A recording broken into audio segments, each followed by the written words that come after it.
ಬೇಗ ಹೇಳಿ. ಈಗ ಸ್ಟಾರ್ಟಿಂದ ಇಷ್ಟೊಳಗೂ ಹೇಳಿದೀವಿ, ಮರದ ಬಗ್ಗೆ ಹೇಳಿದೀವಿ. ಈಟೆ ಮರ ನೋಡಿದೆ, ರೋಸ್ವುಡ್ ಅಂತ. ನಮ್ಮ ಮಳೆಗಾಲದಲ್ಲಿ ಹೂವು ಬಿಡೋದು ಇದು, ಮಾನ್ಸೂನಲ್ಲಿ.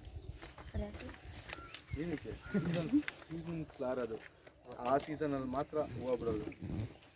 ಈಗ ಇದು ಕಾಸ್ಟ್ಲಿ ಮರ ಅಲ್ವಾ, ಬಿದ್ದೋಗುತ್ತೆ.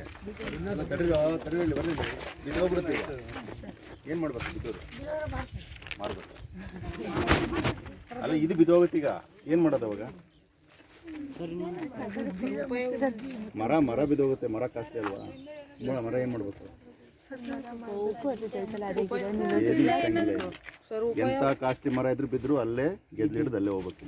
ಏನು ಆಚೆ ತೆಗಿಲ್ಲ, ಯಾರು ಮುಟ್ಟಂಗಿಲ್ಲ. ಇಲ್ಲಿ ಯಾರು ಮುಟ್ಟಂಗಿಲ್ಲ. ಅದೇ ಗೆದ್ದಿಡಿಬೇಕು, ಅದೇ ಹುಳ ಆಗಬೇಕು, ಆ ಹುಳಗಳು ತಿನ್ಬೇಕು, ಬೇರೆ ಪ್ರಾಣಿಗಳು ತಿನ್ನಬೇಕು.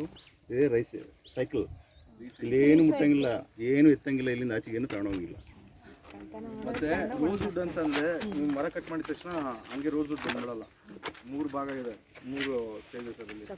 ಫಸ್ಟು ಇದ್ರ ಚಕ್ಕೆ ಥರ ಬರುತ್ತಲ್ಲ ಆಚೆ, ಬಾರ್ಕ್, ಅದು ಅದರೊಳಗಡೆ ತಿರ್ಗಾ ಸ್ಮೂತ್ ವುಡ್ ಅಂತ ಬರುತ್ತೆ, ವೈಟ್ ಬರುತ್ತೆ. ಅದರೊಳಗಡೆ ರೋಸ್ವುಡ್ ಕೆಂಪಗೆ ಬರೋದು.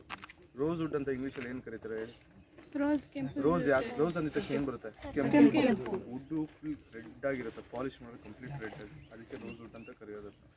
ಮತ್ತು ತುಂಬ ಗಟ್ಟಿ ಇರುತ್ತೆ ಮರ ಒಳಗಡೆ.